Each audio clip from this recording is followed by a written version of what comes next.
Olá pessoal, esse vídeo é a segunda parte sobre o período regencial, no qual a gente vai falar sobre as revoltas regenciais. Então, no vídeo passado foi falado um pouco sobre a política durante esse período, regência trina, provisória, permanente, os partidos políticos, ato adicional, lei interpretativa do ato adicional. E nesse vídeo a gente vai falar um pouco mais sobre as revoltas que aconteceram nesse período e como é que o período regencial chegou ao fim. E para isso, você precisa lembrar dos principais problemas que existiam durante o período regencial.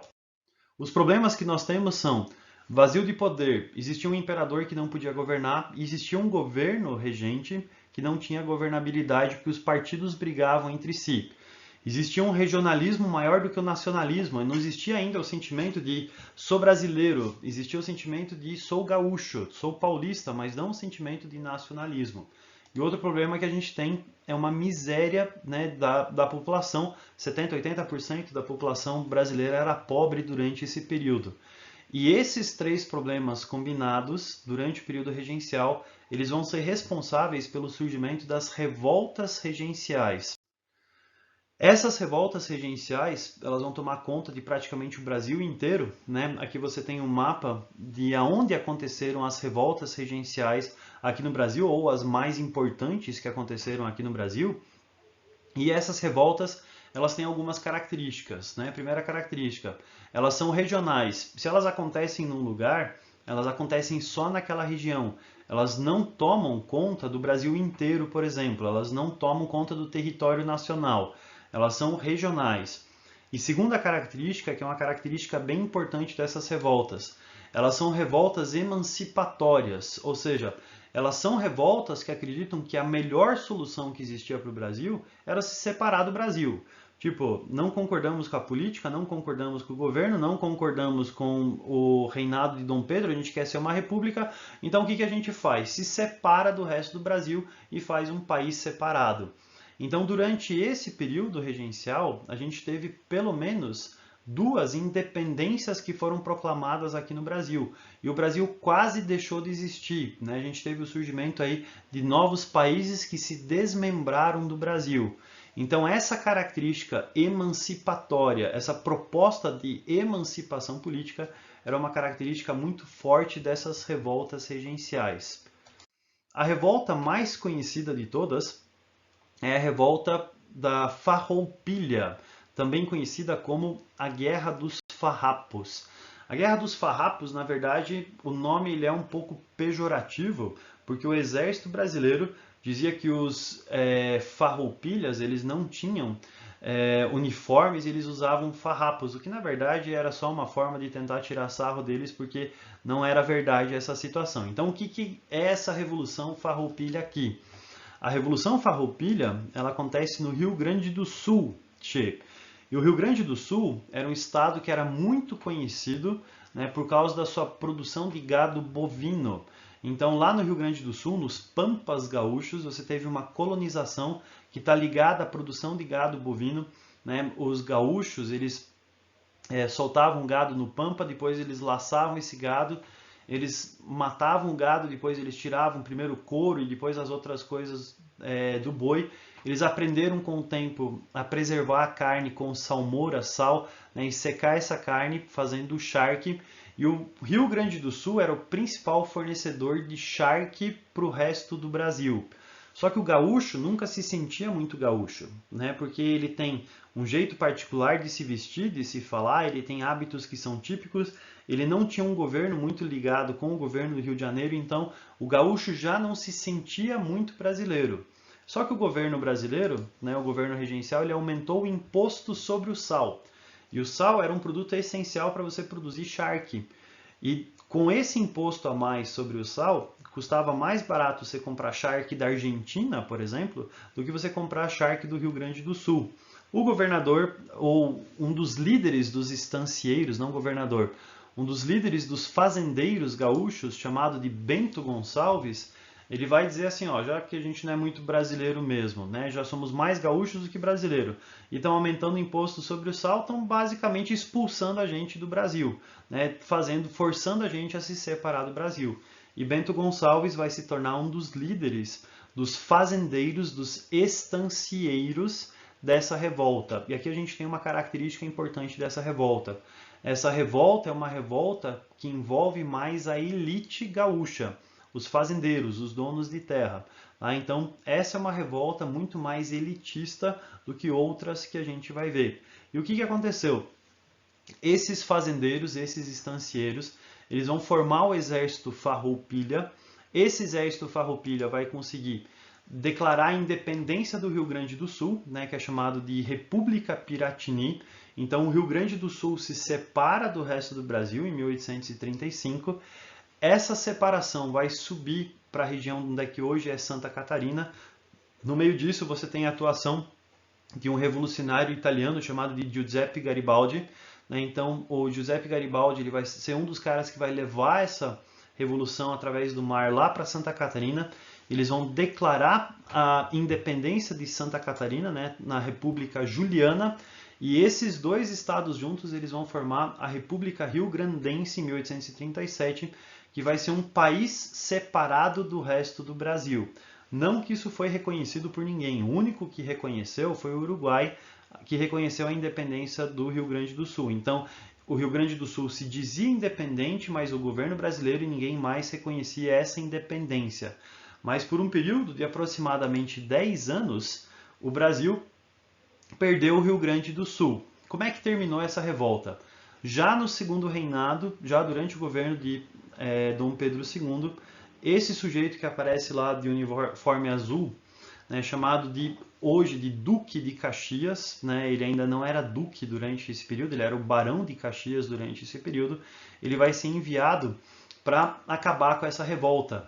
Ele vai dividir as forças, vai conseguir jogar um grupo contra o outro dentro do exército Farroupilha, mas depois de um tempo de negociação, eles vão chegar num acordo, num tratado de paz, e nesse acordo, nesse tratado de paz, você vai ter uma anistia aos revoltosos, o Rio Grande do Sul volta a pertencer ao Brasil e o exército Farroupilha acaba sendo incorporado ao exército brasileiro. Ou seja, você teve uma revolta no Brasil, os caras se separaram, mas como eram membros da elite, você vai lá, negocia com eles e você termina isso costurando um acordo de paz. Bem diferente do que aconteceu numa outra revolta.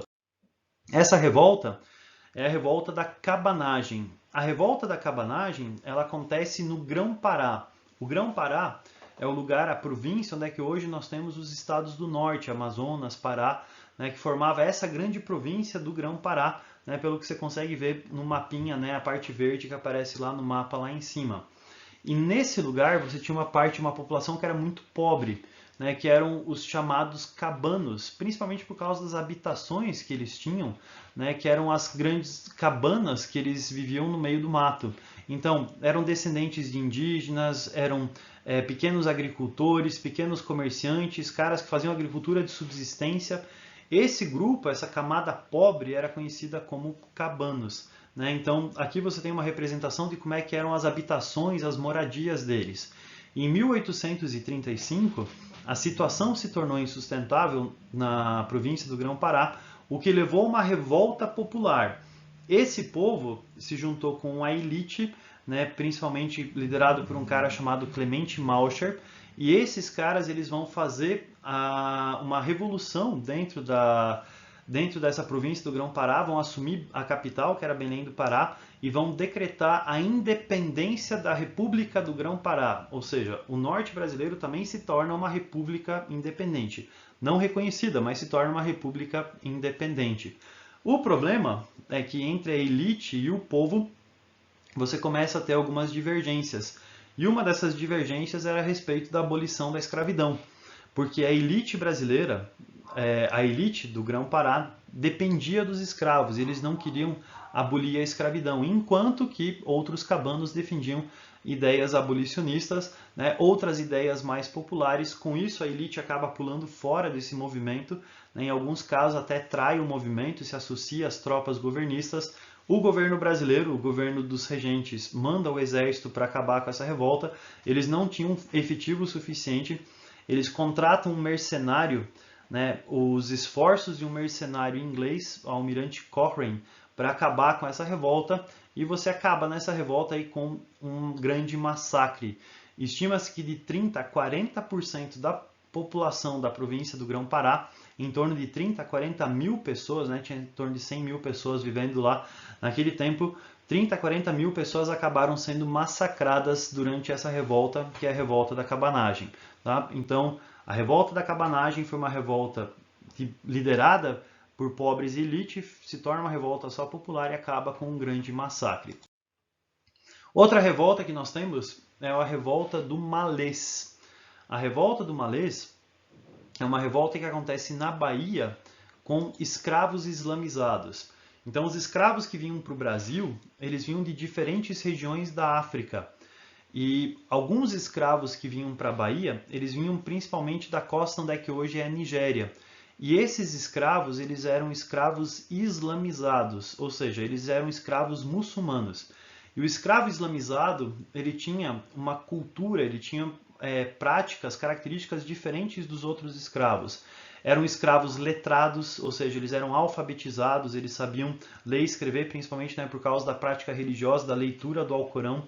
Eles tinham línguas específicas, eles tinham uma forma específica de se vestir, né, que era o abadá, né, esse vestimento branco que existia lá. Então, esses escravos, eles eram escravos diferentes dos outros escravos trazidos de outras regiões da África para cá. E esses escravos lá na Bahia, em 1835, eles começaram um movimento. Esse movimento era um movimento por transformar a Bahia numa república islâmica negra. Em outras palavras, eles iam fazer uma espécie de jihad islâmica na Bahia, iam fazer com que a Bahia se tornasse uma república independente islâmica. Os escravos que não fossem islâmicos iam continuar sendo escravos, os brancos iam ser mortos e os escravos muçulmanos iam acabar assumindo o poder. E essa revolta, né, ela durou aí em torno de 6 horas, foi o que aconteceu esse movimento, quando os escravos islamizados foram para a rua, todos eles vestidos de branco, né, com abadá, e acabaram sendo derrotados pela resistência da elite, pela resistência dos brancos. Tá? Então essa revolta é conhecida como a revolta do Malês. A outra revolta que a gente tem não é um movimento organizado específico, mas é um movimento da balaiada. A balaiada acontece no estado do Maranhão. E o estado do Maranhão é um estado muito pobre, né? Então você tem aí uma boa parte da população, né, que vivia de agricultura de subsistência. Você tinha alguns fazedores de cestos, quilombolas, escravos fugitivos, índios, descendentes de índios. Então você tinha uma parcela da população que era muito pobre. O problema é que essa parcela da população ela convivia com a violência policial.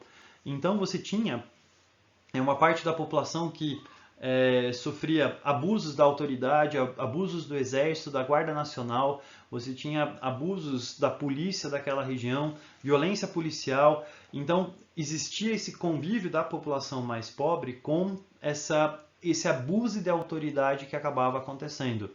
E esse abuso de autoridade acabou explodindo quando um fazedor de cestos, um balaio, né? Balaio é outro nome que se dá para cesto, um fazedor de cestos, ele teve a sua filha estuprada por um agente da lei, por um policial, por um membro do exército, e nada aconteceu com esse cara. E isso foi um dos motivos, né, que se somou a vários outros motivos, que vai fazer pipocar diversas revoltas diferentes de uma população pobre e insatisfeita contra essa violência policial. Então você não tem um movimento organizado, você tem vários líderes diferentes que não tem necessariamente uma reivindicação política, mas você tem revoltas populares, né, do povo pobre e oprimido contra a violência da autoridade, contra a violência policial, que vai ser esse grande movimento da balaiada, tá? Que vai durar de 1838 a 1841. E quem vai ser responsável pelo fim disso é o Duque de Caxias, o mesmo cara que eu falei lá na Farroupilha, ali acaba em 1845, ele já tinha ficado famoso no Brasil porque ele foi enviado para acabar com a balaiada, né? E quando ele acaba com a balaiada, com muita violência, tá? Pelo menos aí uns 6, 7 mil, 8 mortos, acabando com esse movimento da balaiada, ele acaba sendo elevado à condição de Barão de Caxias, tá? Então ele vai ser o responsável pelo fim dessa revolta popular da balaiada. A outra revolta que a gente tem acontece na Bahia, que é chamado de Sabinada. A Sabinada é uma revolta que envolve a classe média. Dentro da classe média baiana, começam a surgir algumas ideias federalistas, algumas ideias de que a monarquia não estava legal, a monarquia não estava certo. Você tinha a proclamação da República acontecendo na América Espanhola, né, na independência da América Espanhola, você tinha repúblicas acontecendo lá na Europa, você tinha movimentos, revoltas liberais acontecendo na Europa, e essas ideias começam a surgir na Bahia, né? E essas ideias federalistas, elas acabam tomando corpo com um cara chamado Francisco Sabino, que é esse sujeito que aparece lá. Francisco Sabino, um médico, ele vai ser responsável por organizar esse movimento da Sabinada e ele vai proclamar uma independência provisória da Bahia. Ou seja, a Bahia vai se decretar independente do resto do Brasil provisoriamente até que Dom Pedro II seja maior de idade, porque a Sabinada ainda reconhecia a autoridade de Dom Pedro. Ou seja, eles decretam uma república provisória até que Dom Pedro seja maior de idade, daí a Bahia voltaria a fazer parte do Brasil. E esse movimento da Sabinada também foi acabado com bastante truculência, com bastante violência, né, e acabou essa república provisória. Agora, o que é uma das principais características que nós temos aqui durante essas revoltas regenciais? Primeiro, o nosso exército não dava conta disso. O nosso exército começou a ser organizado em 1822, né, com a nossa independência, mas o nosso exército ele não tinha efetivo suficiente, homens suficientes, equipamento suficiente, organização suficiente para lidar com todas essas revoltas que aconteciam. Então, para acabar com isso, uma das estratégias que o Brasil utilizou foi contratar mercenários ingleses, né? Um desses mercenários é o cara que aparece lá, né, no canto, que é o Almirante Cochrane. O Almirante Cochrane ele já teve uma atuação no Brasil com a independência do Brasil e depois na consolidação da independência ele foi o cara contratado para que forçasse os baianos a reconhecer a independência do Brasil. Ele foi contratado para suprimir a Confederação do Equador em 1824 e também foram, através dele, que foram contratados mercenários ingleses para acabar com a revolta da cabanagem, por exemplo. Então, mercenários eram contratados para acabar com essas revoltas. Além disso, o nosso exército ele tinha pouca força, tinha pouca expressão política ou pouca efetivo militar mesmo para poder acabar com essas revoltas. Então o padre Feijó, né, o sujeito que aparece lá em cima, que era o ministro da Justiça durante o período da regência trina permanente, ele teve a seguinte ação. Ele autorizou a fundação da Guarda Nacional. O que seria essa Guarda Nacional? Seria uma força paramilitar, não era o exército, tá? Que você continuaria a ter o exército, mas você teria um exército paramilitar. Então, cada senhor de engenho, ou cada grande proprietário de terra, cada latifundiário, ele poderia pegar, armar um determinado grupo de homens. Esses homens eles tinham que ter renda suficiente para ser eleitores, ou seja, os caras tinham que ter dinheiro, né? Então, esses caras eles iriam formar a Guarda Nacional, eles poderiam usar uniformes, eles poderiam se organizar como se fosse um exército, e eles seriam responsáveis por acabar com essas revoltas regenciais. O que é importante você saber aqui? Com a fundação da Guarda Nacional, o proprietário de terras, o cara que era dono de terras, influente e dono de escravos, ele recebe um título político, que é o título de coronel. E começa aqui o coronelismo. O coronel é uma figura muito importante na República Velha, depois na República Oligárquica nós vamos estudar essa figura. E aqui você precisa saber que a fundação da Guarda Nacional fez com que os grandes senhor de terras, o patriarca, o senhor de engenhos, recebesse esse título político de coronel. Tá? Então, essa associação entre Guarda Nacional e coronelismo é a associação importante que você precisa saber aqui. Agora, como é que essa revolta chega ao fim? Como é que esse caos todo, ou nas palavras do padre Feijó, esse vulcão de anarquia que existia aqui no Brasil, como é que ele chega ao fim? Porque assim, você tem revoltas acontecendo da seguinte forma.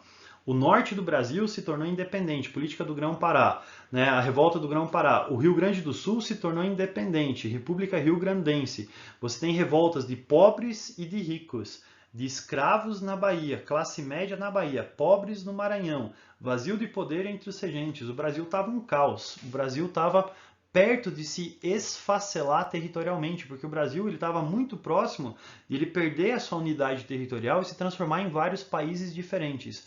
O que você faz então para salvar o Brasil? O que o Partido Liberal exaltado fez foi o que é conhecido como golpe da maioridade. Dom Pedro II, em 1840, ele tinha 14 anos. Né? A gente tem a imagem de Dom Pedro II lá com 14 anos lá em cima. E o Partido Liberal moderado, não, o Partido Liberal exaltado, vai dar um golpe, conhecido como golpe da maioridade, no qual eles vão fazer uma votação que vai antecipar a maioridade de Dom Pedro para 14 anos, porque eles acreditavam que Dom Pedro, com 14 anos, sendo colocado como figura de imperador, ia trazer estabilidade política para o Brasil e ia salvar o Brasil de todo esse caos que estava acontecendo. Ou seja, a esperança do Brasil estava nas mãos de um moleque de 14 anos. Eu pergunto para você, você acha que isso vai dar certo? Você acha que um moleque de 14 anos, né, que mal tem pelo debaixo do sovaco, vai conseguir salvar o Brasil de tudo isso? Pior que conseguiu. Porque com o golpe da maioridade, Dom Pedro assume o poder do Brasil e se torna o imperador que vai trazer o período de maior estabilidade política para o Brasil, que é o período do Segundo Reinado. E uma curiosidade a respeito disso está nessas imagens aqui do lado, né? Onde é que você tem 4 fases diferentes de Dom Pedro. Como Dom Pedro assumiu o poder muito jovem, ele precisava transparecer maturidade para que ele pudesse governar. E uma das formas que isso sempre aconteceu, né, na figura do imperador, nos retratos e depois, mais tarde, nas fotografias do imperador, foi que o imperador sempre vai ser retratado com barba. Porque essa barba era para trazer autoridade, mostrar a maturidade de Dom Pedro para que ele pudesse governar. E esse moleque de 14 anos, Dom Pedro II, vai salvar o Brasil de se fragmentar e vai começar o período de maior estabilidade política do Brasil, que é o período do Segundo Reinado. E esse período a gente estuda nos próximos vídeos. Beleza, pessoal? É isso daí.